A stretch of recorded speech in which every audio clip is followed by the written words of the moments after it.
Cinema అయిన మహా నేను మిస్టర్ బీట్ నా మాట సూటిగా ఉంటుంది, మ్యాటర్ క్లియర్గా ఉంటుంది. మీరు చూస్తాం mister beat channel. Welcome to the cinema info show. ఈ వీడియోలో రెండు టాపిక్ల గురించి మాట్లాడబోతున్నాను. ఫస్ట్ టాపిక్ ఏమిటి అంటే, young tiger junior NTR, Nandamuri Kalyan Ram వీళ్ళిద్దరి మీద మిగతా నందమూరి ఫ్యామిలీ వివక్షత చూపిస్తుందని కొంతమంది మాట్లాడుతున్నారు, చూపించట్లేదు అని కొంతమంది మాట్లాడుతున్నారు. దీనికి సంబంధించి భిన్నాభిప్రాయాలు ఎప్పటి నుంచో ఉన్నాయి. పోతే ఇవాళ ఆ విషయం మళ్ళీ తెరపైకి రావడానికి కారణం ఏమిటి అంటే, ఒక పేపర్లో వచ్చిన యాడ్. ఆ యాడ్ మళ్ళీ ఈ వివాదానికి సంబంధించి చిన్నగా నిప్రవని రాజేసింది అని చెప్పొచ్చు. మాట్లాడుకుందాం దాని గురించి. అసలు ఏం జరిగింది అక్కడ అనేది అందరికీ తెలిసిన విషయమే. నటసింహ నందమూరి బాలకృష్ణకి పద్మభూషణ్ అవార్డు వచ్చిన సంగతి. ఆ విషయానికి సంబంధించి బాలయ్య బాబుకి శుభాకాంక్షలు, అభినందనలు. ఎవరి శక్తి మేర వాళ్ళు, ఎవరు వీలు మేర వాళ్ళు, ఎవరికి తెలిసిన పద్ధతులు వాళ్ళు తెలియజేస్తున్నారు. చాలామంది పేపర్లో భారీ యాడ్స్ ఇస్తున్నారు. సో అదేవిధంగా నారావారి ఫ్యామిలీ, నందమూరి ఫ్యామిలీ కలిసి ఈరోజు రాష్ట్ర వ్యాప్తంగా ఈనాడు పేపర్లో ఫ్రంట్ పేజ్ అంతా కూడా యాడ్ వేసింది, బాలయ్యబాబుకు శుభాకాంక్షలు తెలియజేస్తూ. మంచి విషయం, ఎందుకంటే బాలయ్యబాబు సాధించింది చిన్న ఘనత కాదు, గొప్ప ఘనత. ఆ ఫ్యామిలీ మొత్తానికి కూడా ప్రతిష్ట తీసుకొచ్చిన ఘనత. సో వాళ్ళ సంతోషాన్ని, ఆనందాన్ని అలా తెలియజేసుకున్నారు. దానికి ఎవరు అబ్జెక్ట్ చేయాల్సిన అవసరం లేదు. పోతే ఎవరెవరు శుభాకాంక్షలు తెలియజేశారు అని చెప్పేసి వాళ్ళు కొంతమంది పేర్లు వేశారు ఆ యాడ్లో. అందులో చంద్రబాబు నాయుడు గారు, భువనేశ్వరి గారు, లోకేష్ అండ్ ఫ్యామిలీ, బాలకృష్ణ గారు వైఫ్, పిల్లల పేర్లు, అల్లుళ్ళ పేర్లు వేశారు. ఆ పైన ఎన్టీఆర్ గారి సంతానం, బాలకృష్ణ గారి అన్నదమ్ములు, అక్క చెల్లెళ్ళ గురించి వేశారు. వాళ్ళ అన్నలు అయితే వదినల పేర్లు వేశారు, అక్కలు చెల్లెళ్ళు అయితే బావుల పేర్లు వేశారు. అక్కడి వరకు ఆపేశారు. సో దాన్ని సింపుల్ వేలో చూస్తే ఓకే, బాగానే ఉంది, వెల్ కంపోజ్డ్ యాడ్, కరెక్ట్గా చేశారు అని చెప్పుకోవచ్చు. కాకపోతే ఇక్కడ ఒక్క విషయం అందరినీ బాధపడుతుంది. ఏమిటి అంటే, ఆ పేరు లిస్ట్లో young tiger junior NTR, Nandamuri Kalyan Ram వీళ్ళిద్దరు పేర్లు కూడా ఉంటే బాగుంటుంది కదా అని చాలామంది అభిప్రాయపడుతున్నారు. ఖచ్చితంగా అభిప్రాయపడతారు. ఎందుకంటే ఆ ఫ్యామిలీ నుంచి వాళ్ళిద్దరూ కూడా పేరు ప్రఖ్యాతులు తెచ్చుకున్న వాళ్ళే. మిగతా వాళ్ళకి లేవు అని కాదు, మిగతా వాళ్ళతో పోలిస్తే కొంచెం ఎక్కువగా పేరు ప్రఖ్యాతులు తెచ్చుకున్న వాళ్ళు. వాళ్ళ ప్రతిష్ట వేరే లెవెల్లో ఉంది, మంచి ఇమేజ్ ఉంది పబ్లిక్లో. ఇంటర్నేషనల్ లెవెల్లో పేరు తెచ్చుకున్న cinema actor young tiger junior NTR. ఆ లిస్ట్లో ఆయన పేరు కూడా ఉంటే బాగుంటుందని ఆయన అభిమానులు కోరుకుంటారు. ఎందుకంటే he's part of Nandamuri family కదా. కానీ లేదు, ఎందుకు లేదు అనేది భూతద్దం పెట్టి చూసుకుంటే రకరకాల కారణాలు కనపడతాయి. పర్వాలేదు లేకపోయినా అనుకుంటే ఏముండదు, సర్దుకుపోతే బాగానే ఉంటుంది. ఎందుకంటే మిగతా ఫ్యామిలీ మెంబర్స్ పిల్లల పేర్లు వేల ఆ యాడ్లో. కీర్తిశేషులు హరికృష్ణ గారి పేరు, ఆయన భార్య గారి పేరు మాత్రం మెన్షన్ చేశారు. అక్కడికే అయిపోయింది.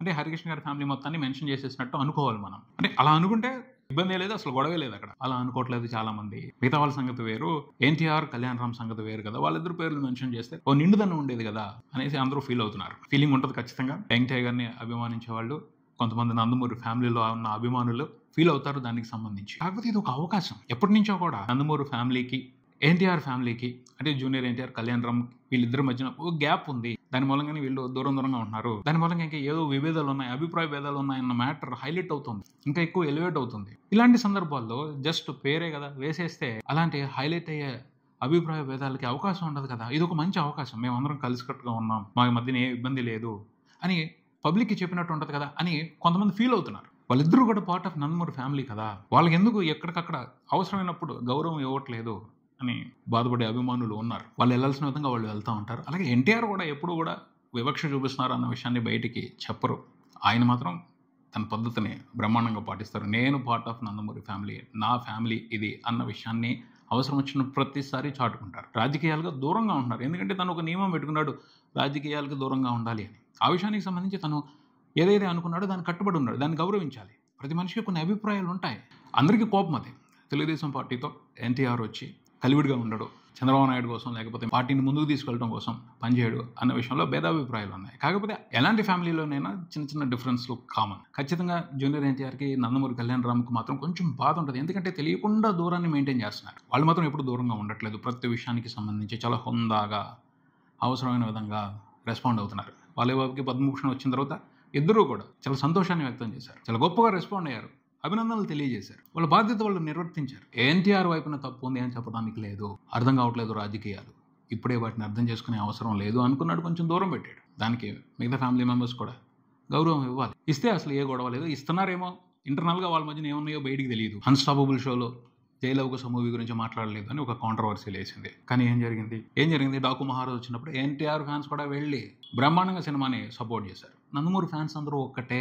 ఇవన్నీ ఊరికనే టైంపాస్ కోసం వచ్చే చిన్న చిన్న గొడవలు అని చెప్పుకోవచ్చు. తర్వాత చూసుకుంటే నేను ఒక సినిమా గురించి చెప్దామని అనుకుంటున్నాను, సందర్భం సరిగ్గా కుదరట్లేదు. ఆ సినిమా పేరు ఏమిటి అంటే Hong Kong warriors. Last week release అయింది, తెలుగులో డబ్ చేసి రిలీజ్ చేశారు. చాలా భయంకరంగా పబ్లిసిటీ చేశారు. పాతకాలంలో ఇంగ్లీష్ డబ్బింగ్ సినిమాలకి వాయిస్ ఓవర్లు చెప్పించి హడావిడి చేసేవారు. ఆ మాదిరి హడావిడి చేసి రిలీజ్కి తీసుకొచ్చారు. నేను కూడా ఎక్సైట్ అయ్యాను. అరే చాలా రోజుల తర్వాత ఓ నికార్సైన యాక్షన్ ఎంటర్టైనర్ని తీసుకొస్తున్నారేమో, ఎంజాయ్ చేద్దామని థియేటర్కి వెళ్ళాను. వెళ్ళిన తర్వాత ఒకటే షాక్. ఎందుకంటే నేను ఊహించింది ఒకటి, అక్కడ జరుగుతుంది ఒకటి. ఆ జరుగుతున్నది ఒక పక్కన డిసప్పాయింట్ చేస్తే ఇంకో పక్కన గర్వం ఫీలింగ్ ఇచ్చింది. ఇంట్రెస్టింగ్ ఎక్స్పీరియన్స్ నేను ఎంజాయ్ చేశాను ఆ సినిమాని చూసేటప్పుడు. ఒక పక్కనేమో ఆ కథ నచ్చట్లా, అక్కడ ఉన్న ఎమోషన్ నచ్చట్లా, ఆ కంటెంట్ నచ్చట్లా, కానీ ఆ ఫైట్లు చూస్తుంటే మాత్రం గర్వం ఫీలింగ్ వచ్చింది. ఎందుకు? వాళ్ళు చేసిన ఫైట్లు నచ్చి కాదు. ఓకే, యాక్షన్ ఎపిసోడ్స్ బాగుంటాయి, వాళ్ళు కష్టపడి పనిచేశారు, కానీ అందులో ఒక ఫీల్ లేదు. ఆ ఫీల్ని నేను ఎంజాయ్ చేయలేకపోయాను. కథ కూడా ఎంత రొటీన్ అంటే మనం ఎప్పుడో వదిలేసాం అలాంటి పాయింట్లని, తీసి వద్దు అని వదిలేసాం. అలాంటి పాయింట్ పట్టుకున్నారు. ఎమోషన్ పరంగా కనెక్ట్ అవుదామా అంటే, ఒరే బాబు ఇలాంటి ఎమోషన్ కూడా మేము చూసి వదిలిపెట్టేసాం రా బాబు, మళ్ళీ ఇలాంటిది తీసుకొచ్చి మాకు ఎక్కిస్తున్నారేంటి అన్న ఫీలింగ్ వచ్చింది. అసలు ఏమాత్రం కొత్తదనంగా అనిపించలే. చాలా ఎక్స్పెక్ట్ చేసాం. హాంకాంగ్, చైనా వాళ్ళు, జపాన్ వాళ్ళు మాదిరి స్పెషల్ యాక్షన్ ఎపిసోడ్స్ ఉంటాయేమో, మనం చూడని థ్రిల్లింగ్ యాక్షన్ సీక్వెన్స్లు ఉంటాయేమో అని అనుకోవడం జరిగింది. లేదు, జస్ట్ స్ట్రీట్ ఫైట్లు. ఇంకా క్లైమాక్స్ అయితే మామూలు బ్యాంగ్ కాదు. ఉన్నట్టుండి అప్పటికప్పుడు గ్యాంగ్స్టర్లో ఒకడు సూపర్ న్యాచురల్ పవర్స్ తెచ్చేసుకున్నాడు. విలన్ వాడు. అరే ఎలా వచ్చారా అంటే ఏమో తెలీదు, వాళ్ళు కావాలని తెచ్చేసుకున్నారు. వేరే మేమే లాజిక్ లేకుండా నాన్ సెన్స్గా సినిమాలు తీస్తామంటే మమ్మల్ని మించిపోయారు కదరా మీరు అనిపించింది. ఓహో, ప్రపంచం మొత్తం కొన్ని కమర్షియల్ సినిమాలకు సంబంధించి ఈ జాడ్యం ఉందన్నమాట అనిపించింది. నిజంగా క్లైమాక్స్ చాలా సిల్లీగా ఉంది, వేరే సిల్లీగా ఉంది. సో అసలు కంప్లీట్ డిసప్పాయింట్మెంట్ అనమాట. సినిమా చూస్తున్నాను సేపు, అబ్బా ఎందుకు వచ్చామరా బాబు అన్న ఫీలింగ్. కానీ ఒక్క విషయం మాత్రం గర్వం అనిపించింది. అదేమిటి అంటే, వాళ్ళు ఏవైతే ఫైట్లు పర్ఫామ్ చేస్తున్నారో, ఆ ఫైట్లు కంపోజిషన్ ఏదైతే ఉందో, ఆ ఫైట్లు డిజైనింగ్ ఏదైతే ఉందో మన సినిమాల్లో కనిపిస్తున్నాయి. మన ఫైట్ మాస్టర్స్ అలాంటి కంపోజిషన్స్తో ఫైట్లు చేస్తున్నారు, మన హీరోలు చేస్తున్నారు. నాకు అది అరే ఒకప్పుడు చాలా క్లియర్గా డిఫరెన్స్ కనిపించేది మన సినిమాలో ఉన్న ఫైట్లకి, ఇంటర్నేషనల్ సినిమాల్లో ఉన్న ఫైట్లకి. బట్ మ్యాచింగ్ మన వాళ్ళు ఇంకొంచెం బెటర్గా చేశారేమో అనిపించింది. కొన్ని యాక్షన్ ఎపిసోడ్స్ చూస్తే మన సినిమాలకి పనిచేసే ఫైట్ మాస్టర్స్ చాలా డెవలప్ అయ్యారు.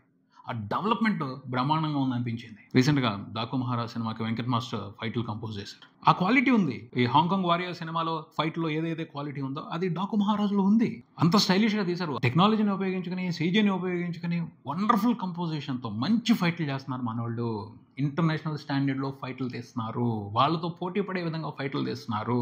అదే అనిపించింది. అరే మనోళ్ళు చేసేస్తున్నారు కదా. అంటే హీరోని బట్టి కంపోజిషన్ మారొచ్చు, బట్ ఫైటర్స్ ఆ ఫైట్ కంపోజిషన్లో, ఆ ఫైట్ డిజైనింగ్లో క్వాలిటీ అలాగే ఉంది. ఎస్, ఇంటర్నేషనల్ స్టాండర్డ్స్ క్వాలిటీ కనబడుతుంది. ఫైట్ చేసే హీరోని బట్టి ఆ లెక్క మారుద్ది. కొంచెం యంగ్గా ఉన్న హీరో కొంచెం యాక్టివ్గా చేస్తాడు, పెద్ద హీరోలు వాళ్ళ బాడీ లాంగ్వేజ్కి తగ్గట్టు చేస్తారు. బట్ ఆ కంపోజిషన్ అండ్ డిజైన్ మాత్రం ఎక్సలెంట్. మనం ఇంటర్నేషనల్ సినిమాలకి పోటీ ఇచ్చే విధంగా ఫైట్ కంపోజిషన్ జరుగుతుంది, ఫైట్ పిక్చరైజేషన్ జరుగుతుంది తెలుగు సినిమాలో. అది గర్వం అనిపించింది. మన ఫైట్ మాస్టర్స్ చాలా డెవలప్ అయ్యారు. Prithvi master, Venkat master, Ram Lakshman master దగ్గర ట్రైన్ అయిన చాలామంది ఫైట్ మాస్టర్స్ ఎక్సలెంట్గా చేస్తున్నారు ఫైట్ డిజైనింగ్. ఒక థ్రిల్లింగ్ ఫైట్ల కోసం ఇంటర్నేషనల్ సినిమాలు చూడాల్సిన అవసరం లేదు అని అనిపించింది. మన సినిమాలు వాటితో పోటీ పడిపోతున్నాయి. మనమే వాళ్ళకి చూపించవచ్చు. ఇక్కడ నుంచి మన సినిమాలు తీసుకెళ్ళి వాళ్ళకి చూపించి వాళ్ళ కలెక్షన్స్ మనం తెచ్చుకోవచ్చు. మార్కో వచ్చింది మలయాళంలో. ఆ సినిమాలో కూడా ఫైట్ కంపోజిషన్ ఎక్సలెంట్ చెప్తున్నాను. Designing and fight picturisation international quality.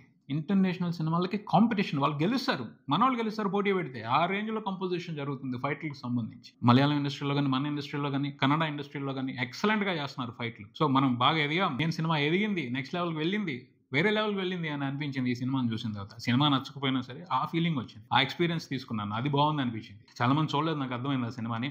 కాకపోతే మాకు ఇక్కడ రిలీజ్ అయింది కదా అని చెప్పేసి వెళ్ళాను, చూశాను, టోటలీ డిసప్పాయింటెడ్. బట్ ఇది ఒక హ్యాపీ ఫీలింగ్ అనమాట. సో మన సినిమాలో ఉన్న ఫైట్లు చాలా క్వాలిటీగా ఉన్నాయి, మంచి ఎక్స్పీరియన్స్ ఇస్తున్నాయి, మంచి ఎంటర్టైన్మెంట్ ఇస్తున్నాయి. మనం దానికి సంబంధించి గర్వపడాలి. ఇది ఇక్కడికి. మరో వీడియోతో మళ్ళీ కలుద్దాం. ఈ వీడియో మీకు నచ్చితే లైక్ చేయండి, మీ ఫ్రెండ్స్తో షేర్ చేసుకోండి, మీ అభిప్రాయాన్ని కామెంట్ చేయండి, ఈ ఛానల్ని సబ్స్క్రైబ్ చేయండి. నేను mister big, keep watching mister B channel. Thank you.